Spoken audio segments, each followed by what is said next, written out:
Welcome to Brands on Tap, the podcast where we discuss all things brand related. So whether you're a business owner, industry expert, or simply interested, this podcast is for you.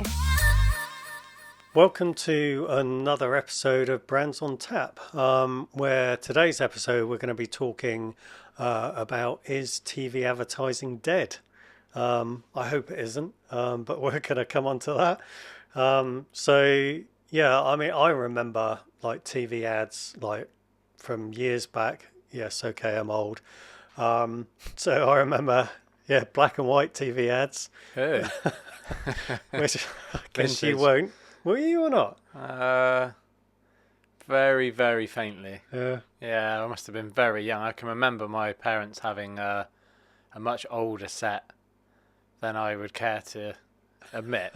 When you say set, is that like a TV you had to go up and press the buttons, or definitely. Did it still have a remote? I can even remember where it was in the house. And the static you could get off it, and you could play with the magnets and mess it up. Yeah, definitely had one of those. I can't vividly remember if someone asked me to recite an advert I'd seen in black and white. I'd struggle, Right. but I do remember seeing things on TV that were still black and white. See, I remember growing up watching snooker where all the In black and white. all the balls are grey. Yeah, that's a Different shades of grey. that's a challenging watch. That is. Yeah. But no, I mean, I remember sort of like the old nostalgic ads. Yeah. The best advert I think has been noted across history has been the best ad of all time, the Guinness ad, Wow. the surfer ad. Tick follows tock, that one. Do you remember that one? Or Yeah, not? you showed me it a few times. Yeah, I've seen It's it. an amazing ad. You know, it's very emotive. It's all shot in black and white, so it conjures up that sort of whole Guinness-y feel. It's very outdoorsy. I don't know how the hell they shot that, because they got like horses coming out of the waves where the surfers going through it and stuff. no, An maybe- amazing ad. So in that, I mean, this is probably going back in, the 80s, I think? At least, yeah. I mean, for its time, like you say, I guess it was the impact it had at that point.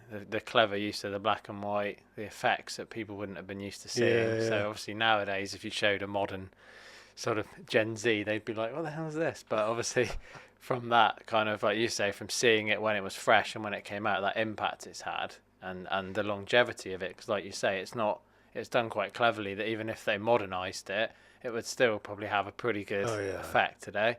And I think that's a really good sign of a strong ad, isn't it, if we can do that? Well, you can now probably chuck it into some AI Yeah. prompts and Upscale it, yeah. and get that same ad for probably better quality for Very probably true. a lot less money. But anyway, we'll come on to that. There's other ads like Compare the Market, ads like that. I mean, that kind of stick in your brain. Yeah, Cadbury's, which I know you want to talk about. yeah. There's Coca-Cola. I mean, Yeah, they've TV done ad. lots. I mean, Yeah. coming up to Christmas now, an hour in October, or nearly in October. Yeah. So we'll be having all the Christmas ads coming out. John Lewis being a classic one that we all look forward to at Christmas. Probably do another podcast on those again as well yeah. this year, I imagine. There's been some iconic TV ads. So, Yeah. I think for me, obviously growing up in that early era of, TV advertising, it's a mainstay of, like, I still look for TV adverts and see how conceptual they are, how clever they are. But I know that, some of the styles and the way they're composed and, even the messaging now has changed over the years. So, but I still remember the old classics. Yeah, I don't doubt it. Yeah, and obviously you're of that generation where you would appreciate it still, and you grew up with it, and you see it, and it's that difficulty even for myself, because I'm in a different generational gap, and then Jazz and Ellie would be in another, and then further still from them, you've got your daughter, and it's that there's those jumps between how people engage with it, which must be vastly different for every generation that we can't even begin to imagine, because I've only got my experience with ads, you've got yours. And obviously seeing the TV and the way it sort of was such a pivotal part of families, even 30, 40 years ago, it was absolutely, everything. It was the entertainment hub. Yeah. When I grew up, it was still very, very popular and very much the place people spent a lot of time around. So I guess that sort of immersion of ads was very high back then, and whatever you saw on TV, it had so much potency. And I think obviously that is going to change even more still over time, but it's just that use of how it's, how we see it, how we digest it, and that collectivity of families sitting around TV, which rarely happens these days, and seeing those ads together, that whole experience. So I guess like I was going to come on to with the Cadbury's one, I watched a documentary on this actually, so that really piqued my interest. But it was that immersion of the first ad ever being shown by ITV in 1955 was the Cadbury's ad, alongside the Gibbs SR toothpaste ad, which was some crazy ad of like a toothpaste in a piece of ice. And it was very, very dated now, but it's very clear, the message. It was showing you, the ingredients of the toothpaste are going to have a profound effect on your teeth. And that's pretty much the whole ad. And you went away thinking, blimey, that does actually look really good. I bet those ingredients don't stack up in this day. I expect they probably don't, because like we were saying, when you've got that embryonic time period, no one's really checking them, no one's scrutinising your ads. And coming on to that point with Cadbury's, they were saying almost that chocolate was healthy for you and for your kids. And obviously, having never seen ads before and experiencing them as a family, like we just said, I think that's a very interesting dichotomy from where ads were then and where they are today, and how you experienced them was everything. And obviously they were very nervous that we need to show kids, families, it needs to be friendly, because if you showed some really nuanced thing back then, it would be really brave, and you don't know how it's going to be received. So they couldn't show kids like with their teeth falling out or anything like that? No, I don't think that would have quite done the trick. On 20 stone or... No, I think that might have put the families off, I think. Yeah, that whole glass and half full is a really clever message, and obviously the milk side of it's a positive. But it's that whole Guinness thing, isn't it? When you, like we went to a couple of bars in Ireland and saw this Guinness-obsessed advertising everywhere, and it was all very much pro, drink Guinness, it makes you strong, it's got iron in it, it's all the positives, there's none of the negatives of, well, it's still alcohol and you probably shouldn't drink too much of it, there's sugar in it, they're not going to play on those things. And I think back then there was that whole, this is so new to everyone, we can just say what we need to say to get the product sold. I think even today there's some elements of that, but if you think where we've come on, I think the checking you'd get now on an ad. Because obviously definitely. You've dealt with Clearcast and things like that, and other... Well, Clearcast, I mean, in order to get an ad approved, even setting up a TV ad, I mean, we've done a few TV ads for some of our clients, and just the whole process of setting up the TV ad is far more complex than just getting creating a video, let's say, for social media. Far more complex. And there's a lot of hoops you need to go through. The script needs to be submitted, and that needs to be approved by a governing body. For the life of me, I can't remember who that is right this second. Put that in the notes. And and then even the ad itself needs to be approved. So you can't say, like, even writing the script, you can't make claims that you can't substantiate. Whereas, maybe 30, 40 years ago, you probably could say pretty much what you wanted. How are people really going to check? Whereas these days, that ad will not get approved. It has to go through Clearcast, and it is scrutinised to the nth degree. That script is that's like the Bible, really. Whatever you say within that is what you hang your business on, and if you can't substantiate it, it will go through the Clearcast and they just won't approve it. It'll be as simple as that. And we've even created TV ads where somebody in the videos or in the ad is said something in the script, and we've had to get that substantiated by a client, and that whole process can take sometimes a week, 2 weeks to get that ratified and get the evidence to back that thing up before you can resubmit the script and get it approved. And that's just one side of it. There's the whole color grading things, and you can't have the whitest whites or the darkest darks or the blackest blacks. There needs to be some tonal area, so the whites need to be an off-white, really. The blacks can't be pure black. It needs to be almost like a very dark grey. So tonally, when it's played on TVs or on other media, that media device is not going to basically burn the image out, and it's going to play as it was intended. So, and there's file formats and aspect ratios and clocks that you've got to add to the beginning of the video and all that kind of thing. So I think, still in this day and age, I think there's a lot of people that think it's quite a simple thing. I've produced the video, why can't that just go onto TV? And it's just not as simple as that. It's far more scrutinized than you posting a social media video. Yeah, it's a really interesting point, isn't it? And trusting the adverts, I think, like we spoke about before a few times, it's that immersion of ads, today's culture. There's so many ads everywhere coming at us from different angles, different platforms.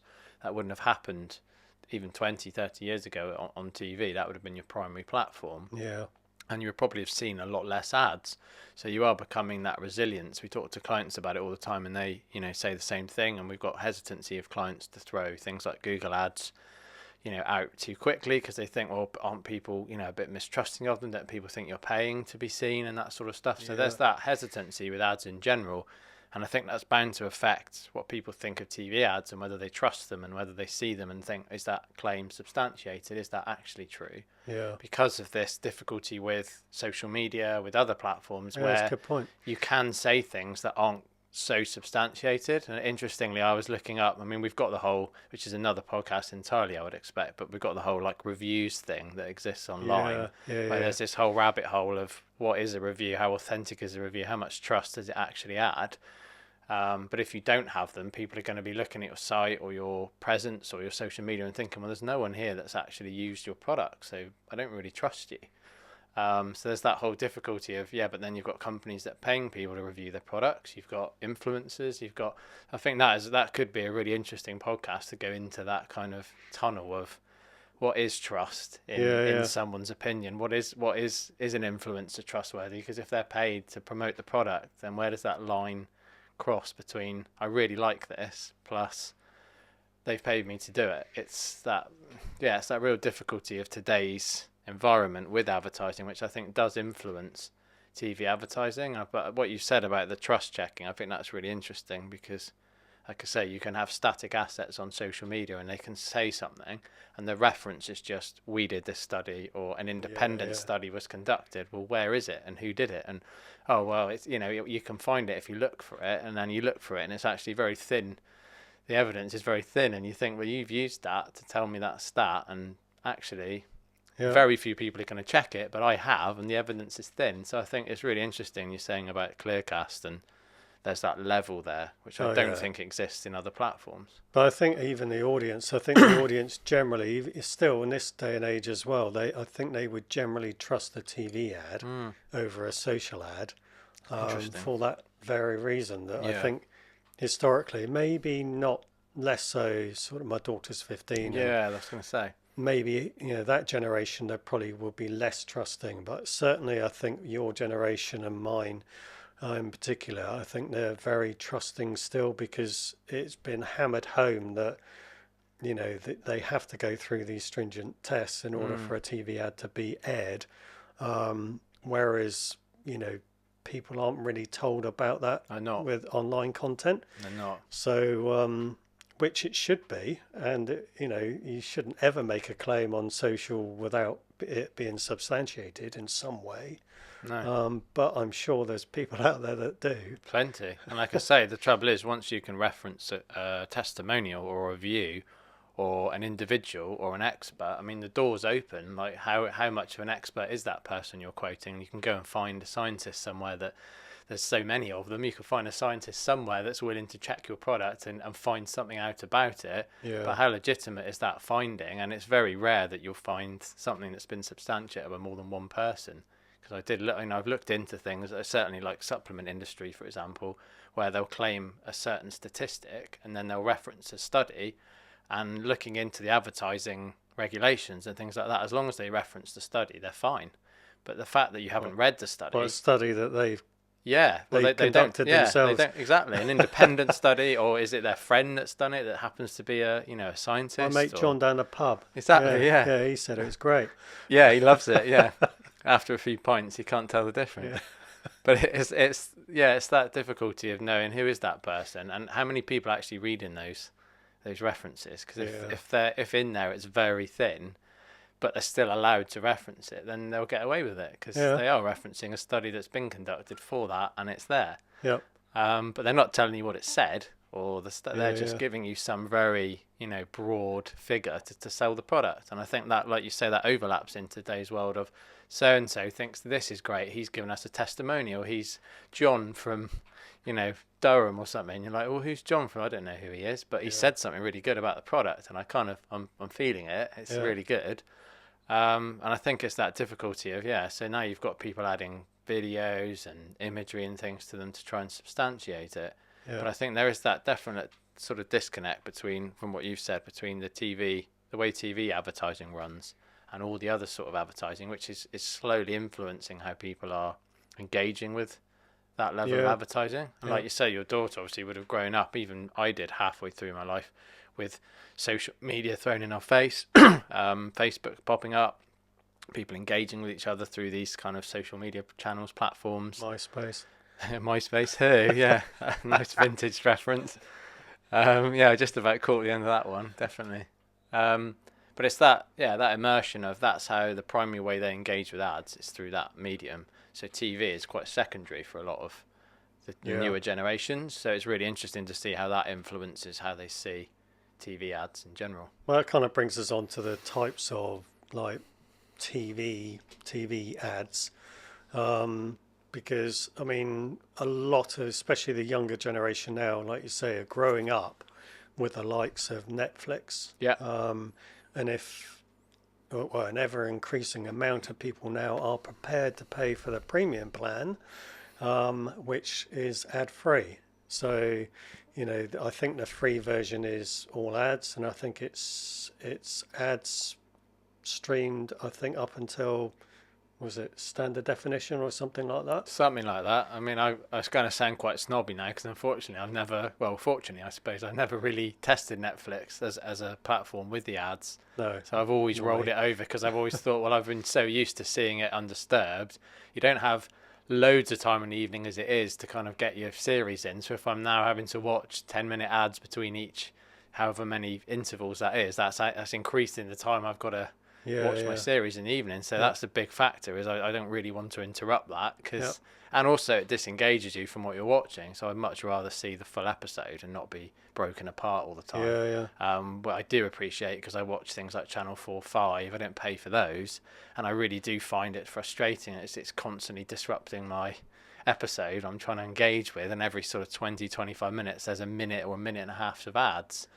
Usually 3 minutes. Really? And if Channel 4, Yeah. I think they stagger it, so you have 5 minutes of ads to start off with in the I didn't first realise ad that. break, and then it's 3 minutes, and then it goes down to 2 minutes, Jeez. and then you get a minute or 30 seconds in the last quarter of that program. And that's the way they structure it. That's for streaming, obviously. Which is obviously growing Massively. media. 100%. I mean, so we are fortunate that obviously if you can pay for premium services like Netflix, the premium account, then you won't see the ads.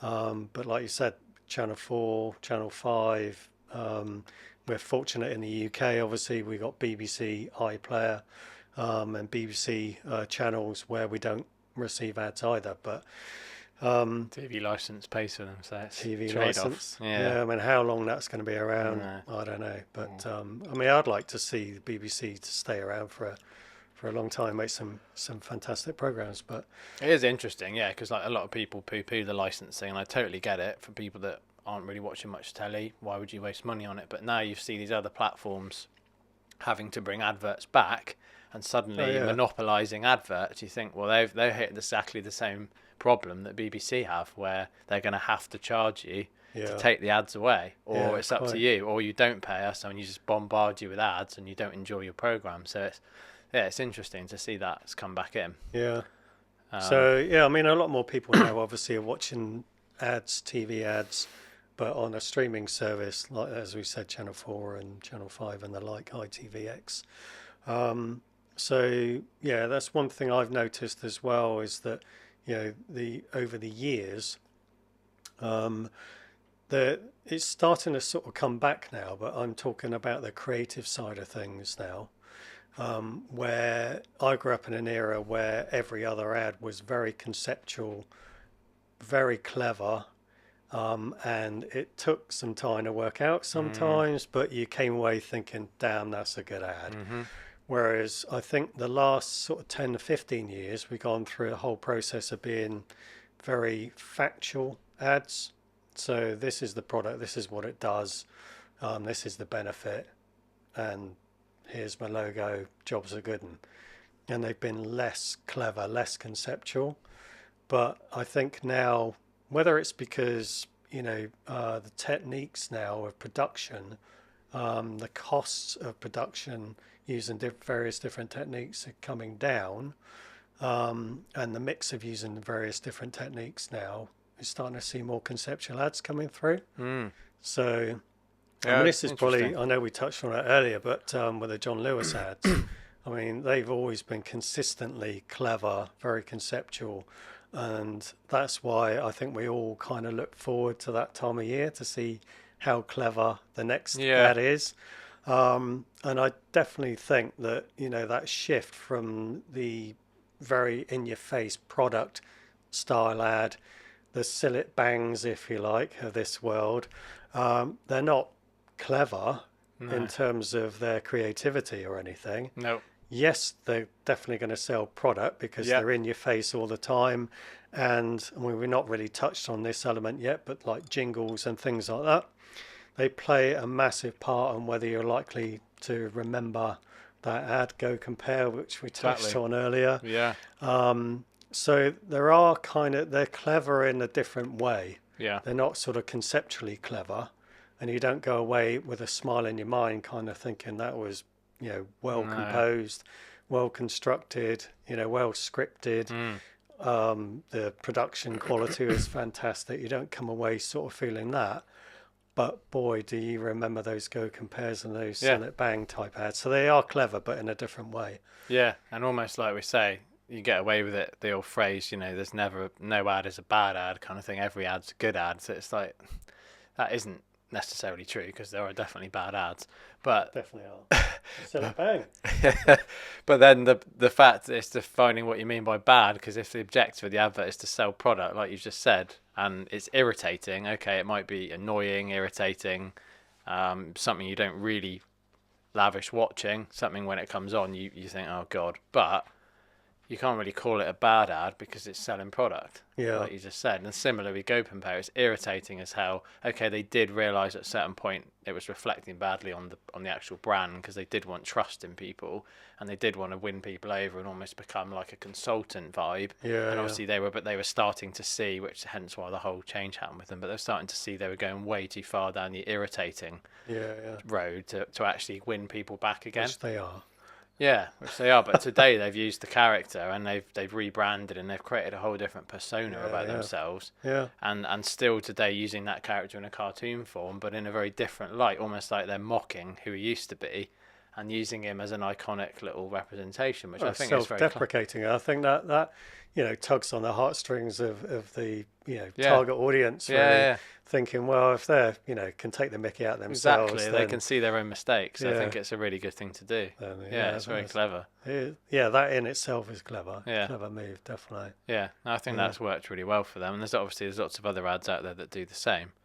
But you were pointing on when you grew up, obviously we've got the whole, like you've dealt with Sky AdSmart, things like that. We've got targeted ads for social media, for people, for remarketing, which is almost, again, another podcast topic, but it's that irritation of feeling chased a bit sometimes on social media, where this advert's no longer unbiased. It's actually chasing me because I've done something, I've been on a site, or I've behaved in a certain way that somebody is now latching onto. And that's a very different way of engaging, again, with an advert to what you were saying when you grew up, where you could sit down and just have a load of unbiased things.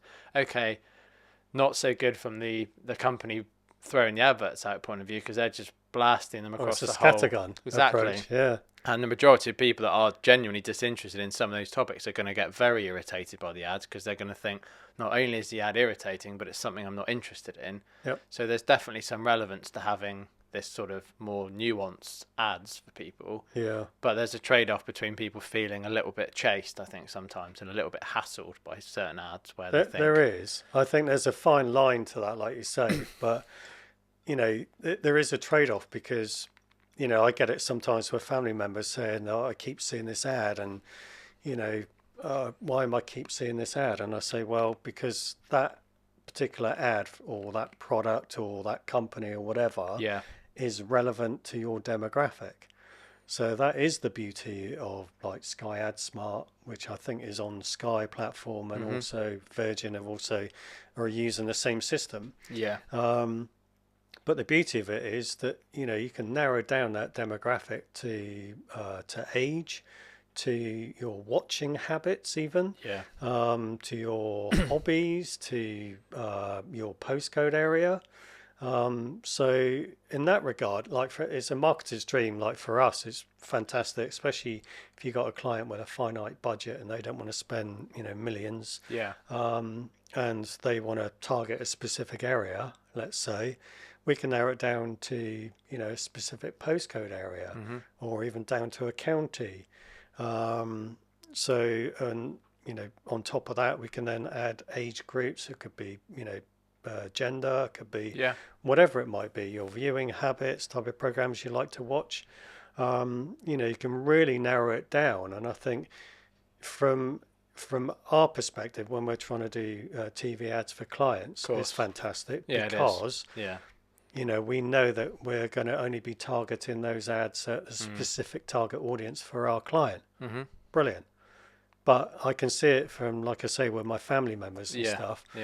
They're like, oh, Paul, you know, I get really annoyed. Like, I keep seeing these ads from this company and blah, blah, blah. But I say, but then, you know, what was the ad? Oh, it's about, you know, a cruise across the Caribbean or something. I said, but you love cruising. Yeah, but I don't want to keep seeing an ad about it. No. I said, but that's why you're being fed that ad.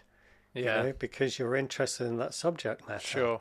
No, so you can see it. It's a yin-yang thing. From the person that's promoting, like we just said, the advert, and the company that's putting the advert out, they're saving a lot more budget, because they're only attacking people that they feel are more relevant to their market, rather than blasting it across the whole of the UK and paying a fortune for it to go out.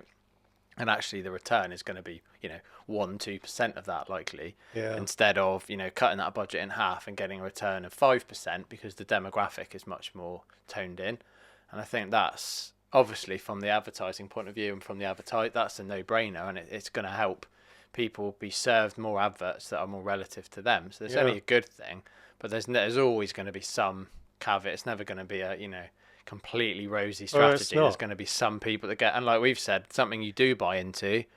I've done it, and I've bought into products. I bought into something, I really like this brand, and then suddenly they start remarketing to me, and it almost starts irritating me, because I think I've already bought into the brand, I already know the brand, but now I've seen your advert 10-20 times. You're actually starting to irritate me. I've started to like the brand slightly less, even though I didn't choose to do it. I've not consciously done it.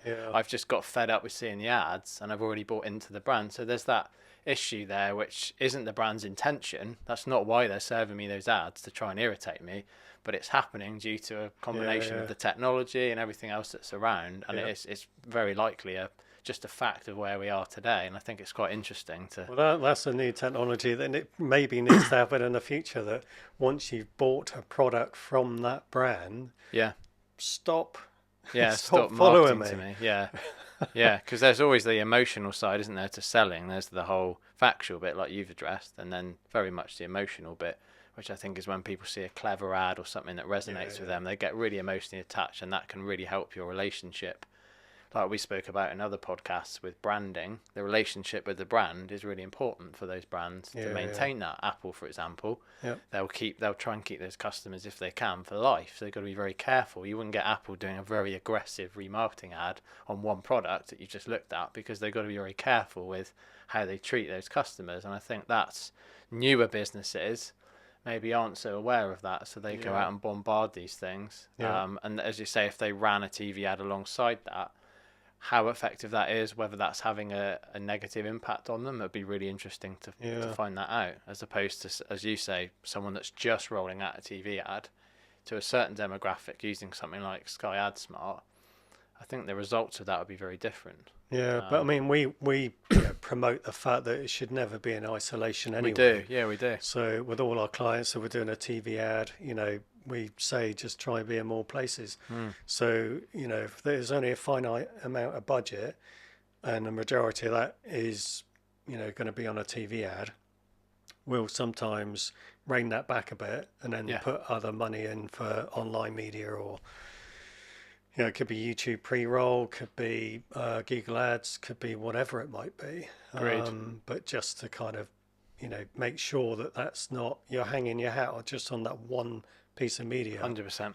Excuse me. But like you say, it's the cleverness, isn't it, as well? I think that's what I'm trying to summarise in a probably roundabout, quite convoluted way with my point, is that obviously you're saying like you resonate more with a clever ad on TV. It feels a lot less personal, I think, which is a good thing from that point of view, because you can enjoy it as a bit of entertainment. Yeah. Whereas on the flip side, you've got, like you said, the more factual side of the strategy, a more hammered ad approach of just buy this, just buy this, just buy this. And if you're chased by an ad that's trying to sell you something, you immediately feel a bit hassled. Yeah. Versus an ad that's just resonated with you, that you've seen on TV, that feels more passive, that's just clever.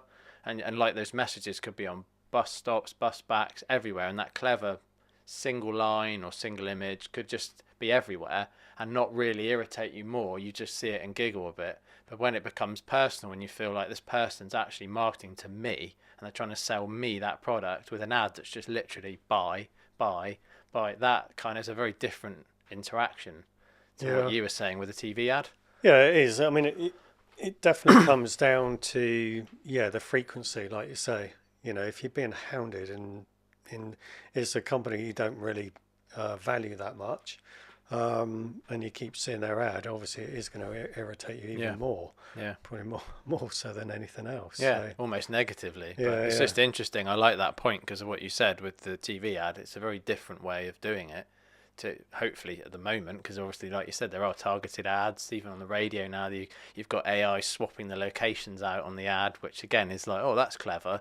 But once you know it's doing that, you think, well, that's not very authentic, because they just swapped the location to me, and the advert's not anything to do with that. It's just someone's voice that's been swapped. So as soon as you know that, I question how impacting that is over time. or in the future, I might even say, "Hey, Rob." It might do, yeah. Yeah, scary stuff on the TV as well. But I think, that's the disconnect still, isn't it? Luckily, is the TV has still got that kind of slightly more passive approach to the ads. It has. I think that's the reason why I still love it. And also, I think, we touched on it, the fact that we do TV advertising for our clients. And I think, you touched on the Sky AdSmart thing as well. Yeah. And I think also from a client perspective, there's still that misconception that it is crazy money. And years ago it used to be. Sure. And even the production of a TV ad used to be crazy money. But the whole production costs now have come right down. Yeah. And also, the placement of the ads now, it starts from, I think the last stat I saw from Sky AdSmart, it starts at £250 Wow. for an ad placement. And the average being about $4,000. Yeah, that's crazy. If you want to get your advert onto streamed media, on the Sky Network or Virgin or something like that, $4,000.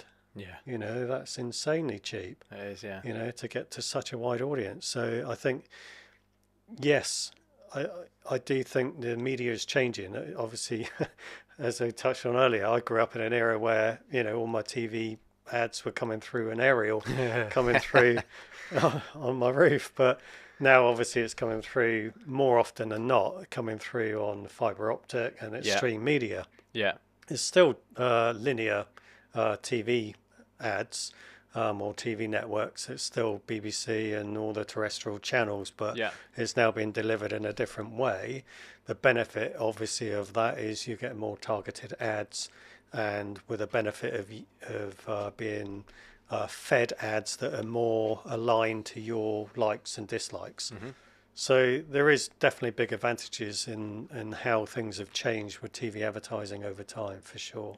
Yeah, you can see it, can't you? Yeah. And the impact of QR codes coming back in again now, as we've noticed with things we're creating for clients, and how effective that can be on something like a TV, because, you know, probably working out today's audience, 90+% of people have probably got a mobile phone or a tablet on them or something at all times in their pocket or near them. They can just pick it up and snap the TV screen, and immediately they're on that website or on that channel to buy on a social media platform. And it's a very quick way of getting somebody to do something, whereas before you would have had to have, you know, mold the advert over, pondered it through, and then gone, right, I need to constantly go out and visit that place or buy that product. And obviously then the internet came about, so that made that slightly easier, but you still had to consciously get up and go and search for that product, that item. You had to make quite an effort to look it up, whereas nowadays just snapping a QR code. Oh yeah, but you still got to have the effort to take your phone out That's your pocket. true. Yeah, that's quite a lot of trouble. Go to the camera app. Yeah, you have. And then snap it. Yeah, that is 3 or 4 steps. It that is, could be too much. Could be too much for some people. How convenient is that? I know. Yeah, but it's a very interesting way, isn't it, of engaging. Like we spoke about, things like shopping channels still are really popular on TV. Yeah. And you think, blimey, they seem quite outdated, but again, they've got cleverer and they've moved with the times, and they've introduced QR codes. They've got this timed based approach where it's like the immediacy, and they can create that on the channel. You've been watching too much of The Apprentice. Try not to, yeah. I've tried to cut it back. Yeah. But yeah, no, there is that element of it works, you know, it's simple, but it's that immediacy which surprisingly doesn't really exist still anywhere else in the same way. If you see something online, you think, I can get that later on. I know certain websites throw times onto discounts, but it's having that person that still, I think, is missing in so many other forms of communication to us, that's just on the TV, that's talking to you, that's a human, that then puts a time in front of you and makes it very easy to buy. That's still just a really effective sales strategy. Definitely. Yeah.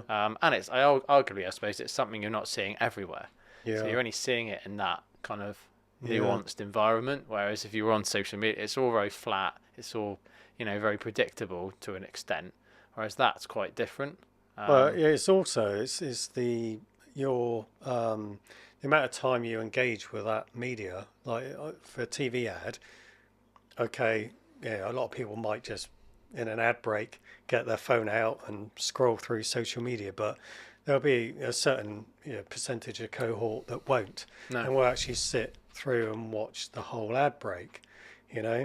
Whereas on social media, obviously you're continually, or most people do, I do, pretty much continually scroll through, because there's a lot of dross in there. Mm-hmm. And then you might find, the odd post that's of interest, and you might stop and look at that. But generally, you're going to be continually scrolling. Whereas a TV ad is, you're sat in front of the TV, you're more relaxed. Yeah. Quite Quite often, you might be with your partner or with family, possibly, if that happens these days. But yeah, you might be in a more relaxed position where you might all watch it and have a laugh about a particular ad or whatever, or that ad annoys me or whatever. Yeah. So I think it's just the amount of time that is on screen is a benefit, really, because as social media, you can quickly flick through it. Yeah. Having said that, though, I know, I've got family members and stuff that have a Sky account. And what do? They put everything on their blimmin' planner. And so they never watch any live TV. And then they get to the ads when they're watching it on a playback and skip through all the ads. Yeah. So that's another reason why sometimes advertising doesn't work for that cohort. But having said that, they still watch a lot of online content or streaming media, video on demand, where they are going to end up having to watch ads like on Channel 4 and the like. So they're still going to watch a percentage of ads being fed to them. It's a really difficult relationship, isn't it, with the ads? And like you say, the TV side of it is very, like I said before, it's very passive. Whereas a lot of the other platforms you use, you control the pace. For example, like Facebook, you're controlling the pace at which you scroll. Yeah, and like I said about when you're watching streaming services, or when you're watching something you want to enjoy, if you've been at work all day and you've got a small window of time in the evening and you want to fit as much of that time with series or with an episode, you don't want to lose 45 minutes worth of ads across the whole evening. And I think that's where they've had a trouble, because they've tried to be more passive and say, well, look, we'll roll a few ads like YouTube do. If you want to skip it, you can skip it. But obviously YouTube hit a whole nother problem with that again, which they've had to be looking into addressing. Like, well, after 4 or 5 seconds, skip the ad. Well, then no one's actually engaging with the ad, and you're actually looking forward to pressing the skip button before the ad's even kicked in, because I don't want to be disturbed. But that in itself is creating a pattern of disengagement with ads, because you're immediately waiting to go, right, I don't want to watch this, even if the ad's relevant to you. And obviously YouTube, I was reading study on this about 2-3 months ago. I've had to look into that quite severely and look at extending that skip period time and serving less ads but more relevant ads and all sorts of different metrics to try and stop this pattern of training people essentially to go, right, skip. Yeah, but that's the thing. I mean, if you know, these platforms are doing their job correctly, the ads that you're seeing should be aligned to your likes and or your likes anyway. Yeah, not your dislikes, obviously. No, no, that would be an unusual strategy, but maybe one that they could try. But yeah, I mean, it should be, you know, something that you want to watch. I mean, how many ads do you actually watch on YouTube? Do you watch any? No, because usually, again, like we said with streaming, I'm usually engaging in content. I don't have a massive amount of time. I usually do it.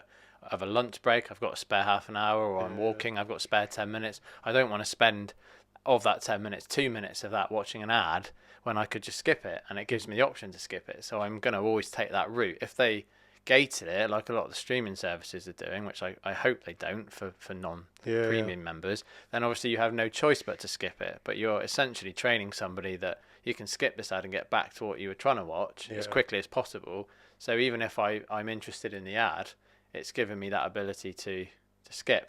But what they're having to do is go for shorter ads, I've noticed. They're trying to encourage businesses, because of attention span, which is, again, probably another topic, but we've spoken about this before. You don't have that long to get Gen Zs, for example, and even my generation's attention, because they're so immune to ads that if you run an ad that's more than 20 seconds, the chances are they're going to disconnect. They're not going to sit there and really watch fall asleep. Fall asleep literally. So you would on even the ad. skip through an ad that had hair straighteners or something like that? I don't know, maybe I'd watch that, to be fair. I would. I reckon you might. Or a wig or something. I could probably watch one of those, or a nice sort of cotton wool machine or something. I could watch that. But I think anything that's kind of disrupting what you're doing, it's a difficult pattern, isn't it? Because YouTube's been around so long, and again they've introduced a premium model, and I think they're saying we want people to do that. We want people to go down the premium model, but if you don't, you're going to be bombarded with ads. And these streamers that have got 7-8 million viewers have made their living from these ads that are kicking in. So if they're saying, well, we're not doing that now, we're going to rely on subscriptions, that's going to change the whole way they have revenue. So the whole model is really interesting. And obviously I've digressed a bit from TV advertising, but my point, I suppose, being that that's the other end of the spectrum, where it's supposedly quite specific to what you want and what you're doing. But they are essentially training you to be able to skip the ads, because they know that they still want people to use their platform at the end of the day. And if the platform suddenly said, no, you can't watch this now, you've got to watch this minute, people think, well, actually, I'll go and use another platform now. I don't want to watch that. So it's a very difficult balance, isn't it? Yeah. Very difficult. But also, I think, we've not touched on this, but from the advertiser's perspective, that they're not charged for the delivery of that ad to the recipient unless they've watched it for more than 30 seconds. I think you're right, something like that. That's a really good point. That's a really good point. And another problem with YouTube, because every person that's skipping that is not getting that engagement. But they have gone down a slightly different route of quality content, which again is digressing from TV ads, but where I think it's 2/3 of the video, something like that. If somebody's watched 2/3 of the video, that content creator will get rewarded for that video, because again, they're seeing too many people skipping through the videos and overall watching maybe 5 minutes of an hour's video to try and avoid ads and to just see what the video's about. And then obviously what YouTube doesn't want to do is go, well, that was a brilliant video, here's your revenue, and actually someone's watched 10 minutes of an hour video because they've skipped through it. And obviously, again, more modern generations, very time conscious, very impatient. Oh yeah. They don't want to watch an hour video when they can Yeah. get the information in a summary, which again is on there. So yeah, that's the difficulty with ads, I think, in general, in terms of the TV to social disconnect. Yeah. And modern mobiles, platforms, things like that. Yeah, interestingly, I mean, isn't YouTube the second most watched TV channel? I'm not sure on that, but I wouldn't be surprised. I think so. I'll have Yeah. to fact check that. Yeah, it might have to. But no, Did I that say wouldn't. fact check. I meant fact. Sounded like fact. Fact. Fact check. Fact check. Fact check. Check your belly. Yeah. it's Yeah. One of the probably other true. things we didn't Probably true. or haven't touched on yet is also where the TV ads are placed. Yeah. So, and what I That's mean by true. that is like types of programming. So, like, I mean, the Super Bowl's a classic example. Yeah.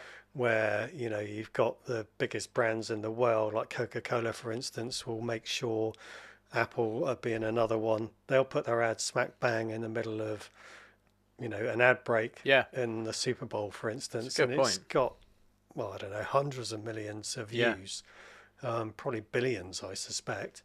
And likewise, excuse me, like in the UK, FA Cup, you've got some major events, Champions League and all those kind of things with football. Yeah. A lot of the sports events, probably the Masters golf, all those in the ad breaks. I mean, the companies will pay big money to advertise in those slots because they know they've got an engaged audience. Yeah. And you might end up 50% or less not viewing that ad at that specific time, but there'll be still millions of people, tens of millions, hundreds of millions likely, Yeah. in those big events that are going to watch that ad. Very true. So That's a good point. We've not touched on timing. I think timing is actually really important because your frame of mind and the repetition is massive in how you're engaging with that ad. If you're, like you say, if you're watching something that you enjoy or some entertainment or sports event, you're probably far less likely to get really irritated by an expected amount of ad breaks than you would if you're trying to watch a series or something and it's constantly hammering them to you, and actually you're just trying to relax. You're not in the right mood to watch the ad, and it has a really negative impact. absolutely.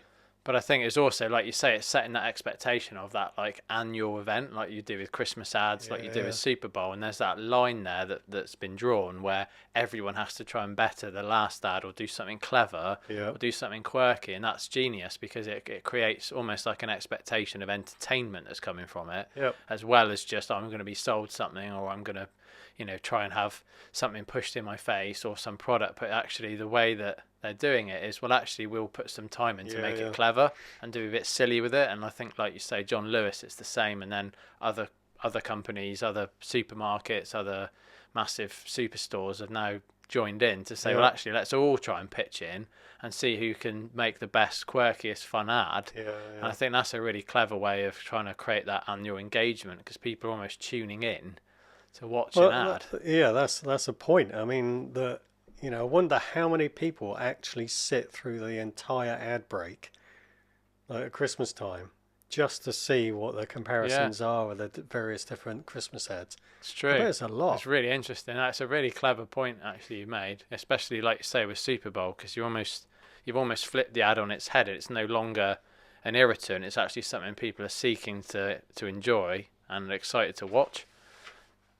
And I think that in itself is a really interesting difference between what we've been talking about, where you're just seeing TV ads that are either quite generic or nowadays they are slightly more focused on what you're interested in. Yeah. And there's that very different strategy to actually wanting to engage with it like a piece of a series or a piece of content that you would get excited by. That's really interesting, yeah. Yeah, I mean, one of the things that we touched on a bit earlier was the second screen thing. Yeah. Because the amount of people, I find myself doing it sometimes. Yeah, same. Typically, if I am watching TV and there is an ad break, and those ads just, they are the sillet bangs of this world that don't interest me, then I will get my phone out. Yeah. So, that's where TV advertising, it depends on the TV ad. I will sit through and watch a clever or a TV ad that is aligned to my likes, and I will sit through and watch it. But if it's not, then I will look at, my phone or whatever. And how many times you've seen it as well. So I think that going back to that, that's the trouble with, say, a YouTube ad, is that it tends to be very repetitious. So I might have even seen that ad once or twice. I know the ad back to front. So every time it comes on, I'm always going to skip it because I know the content. So I'm not going to watch it again and again and again. But yeah, sorry, go on. Well, no, the other point I was going to make is also the types of ad that we generally like. I mean, I've mentioned, my like is something clever, smile in the mind type thing, very conceptual stuff.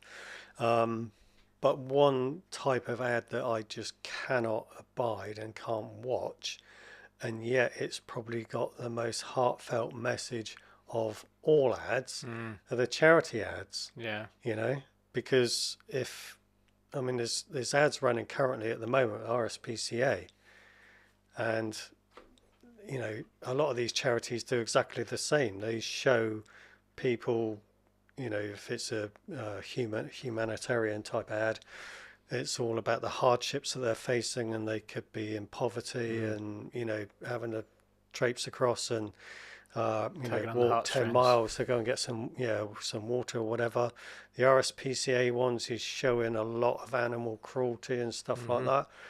And I get that, as a society, especially the younger generation, they need to see that these are the things that are happening in the world. Right? Yeah. But I physically cannot watch those ads. I literally either look away or change channel. I just can't watch them. No. And I know that, I give a lot of money to charity, and we as a business give money to charities as well. But I just physically can't watch those ads. Yeah. They just really upset me. And it's just, I know what they're doing and all the messaging and everything is admirable. And, I want to donate to every single charity there is. That's the trouble, like that. But you can't, I just can't watch it. There's got to be a limit as well. You can't. So, but, going back to what we're saying about the production and stuff, and companies like us that create the TV ads, there must be some research that shows that if you're creating an ad that is showing how 100%. raw these things are, that you're likely to get more donations. That has to be the only reason why they're creating these ads. Not that I'm sceptical about it, because like you say, I agree there are, but then it makes you also think, if they know that that's true, how much are they showing you the absolute worst case of that scenario to make the best result possible for them?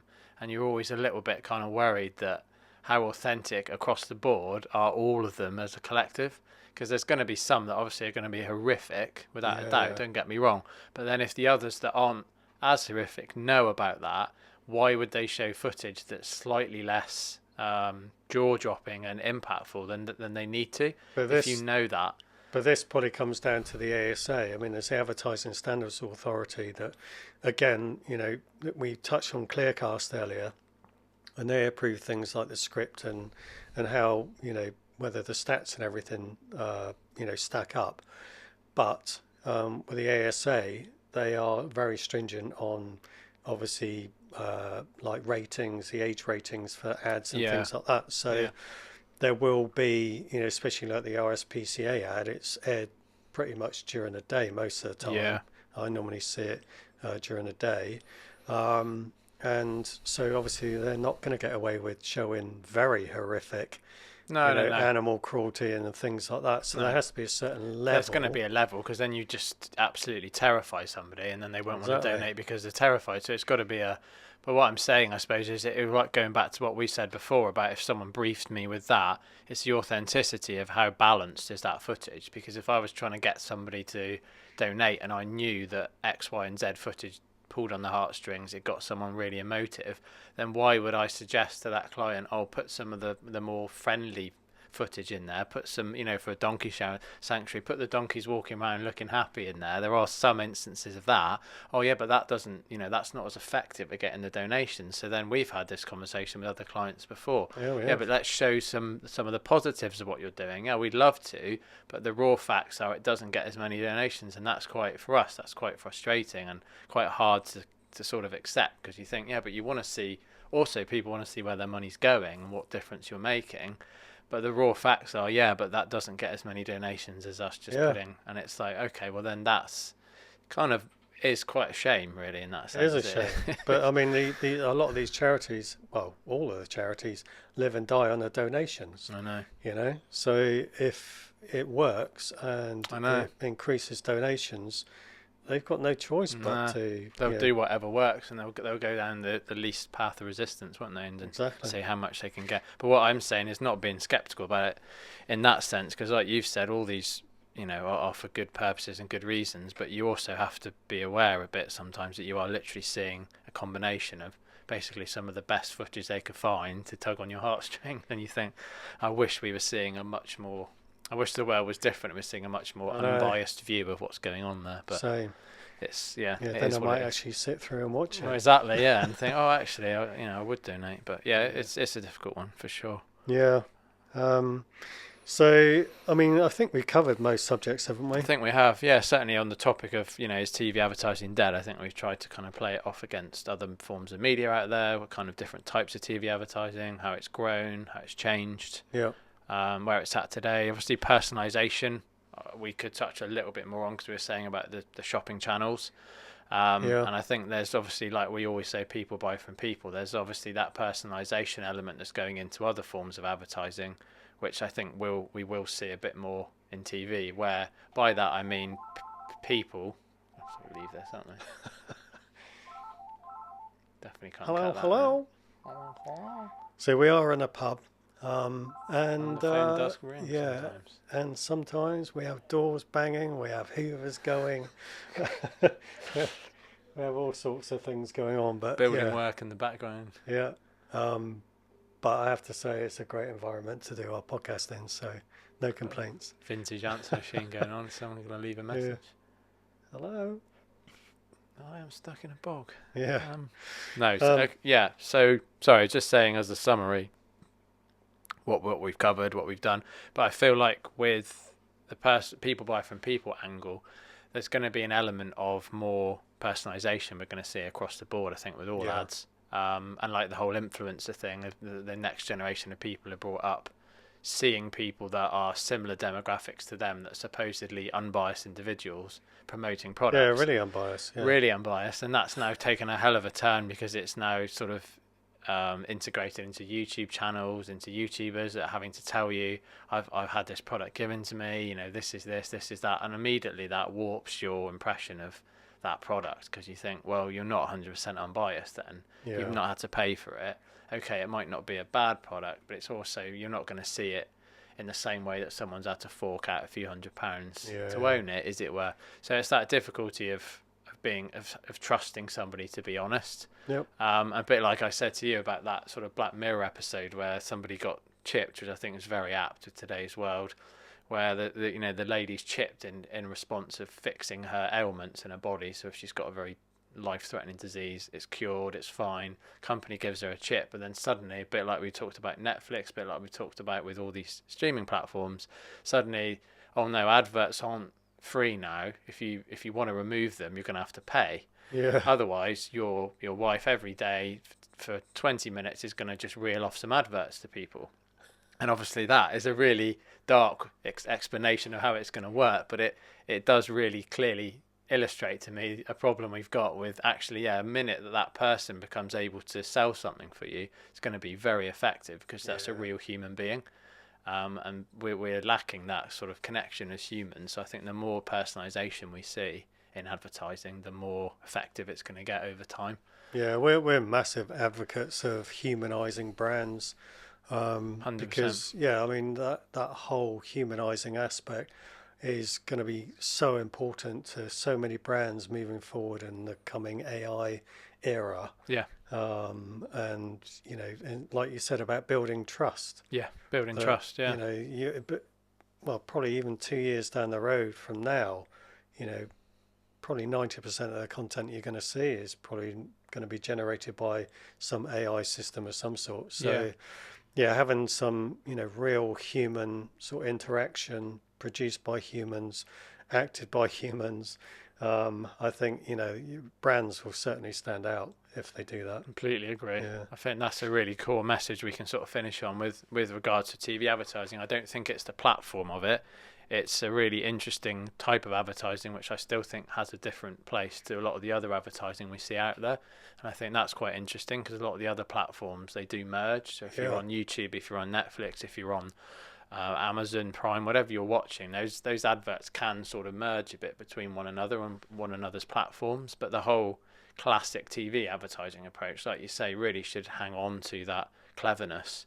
And I think the cleverness works because a human has had to put that cleverness together. Yeah. That resonates with another human. So it's like we said, it's the emotive side, not like you were saying, not just the selling. It's not this is a product, buy it, it does this and this and this. It's the whole, we've thought about this, we've put some cleverness into it, and a human has put some ideas into this which can resonate with another human. Absolutely. And I think you're right. If it goes to AI, people are just going to get the trust is going to get so lost with an advert because they're going to think, well, that's not real. That doesn't apply to me. Or that's just been swapped out for my location. I'm not going to engage with it because there's nothing authentic there. Yeah.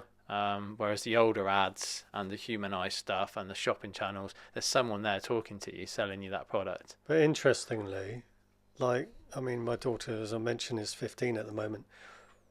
I wonder, say in 10 years' time, or hopefully about 20 years' time, when she might have kids, then, will her kids then, they'll be so used to AI that they won't care whether it's very true. got any human in it or generated by humans. They humans. won't think they'll care, or it'll go the other extreme where they're so used to AI, they just don't want to see it anymore. Yeah. They're fed up with it, so when they do see some fresh human content, they're thrown away. Like, what the? Oh, look, it's a human. What the hell's this? Why is there a real person on this? Yeah. I think it would have the opposite effect. You'll get so immersed with seeing things that aren't really doing it for you that when you do see something that's authentic, it'll really resonate with you. I don't think we're going to change that because the bottom line is we are human beings. Yeah. Everything else is changing, but we're not as actual. That's things. True. We are still... I hope it doesn't change. I genuinely hope it doesn't change. Same. I know it is changing, but I think if we can hang on to that human element, human created ads for humans, then I think we'll be in a good place. I think that we've got to an extent, and something has to come in because you can see the whole mental health thing changing at the moment as well, and I think a lot of that is down to the fact we're losing the foundations of what we're supposed to be as a species. So I think, again, a really good topic for another podcast. We've come up with quite a few on this one, I think. Yeah. So, I mean, the culmination of the whole chat really today is TV advertising dead. In factual terms, no, it's still increasing, I think, by 3.8%. Yeah, that's right. From 2023 to 2024. Yeah. This year's stats aren't in yet. So it is definitely increasing, but it's evolving onto obviously different platforms like we touched on. So TV advertising is still going to be around for a little while yet. Yeah. Okay, thanks guys. That's pretty much sums up the podcast for this week. We've discussed quite a few other podcasts, so hopefully we'll see you on one of those. And I hope it's been useful and interesting. Any comments you want to add, feel free to stick them on YouTube. Thanks guys. Thanks guys. Speak to you soon. Cheers. Bye. Bye.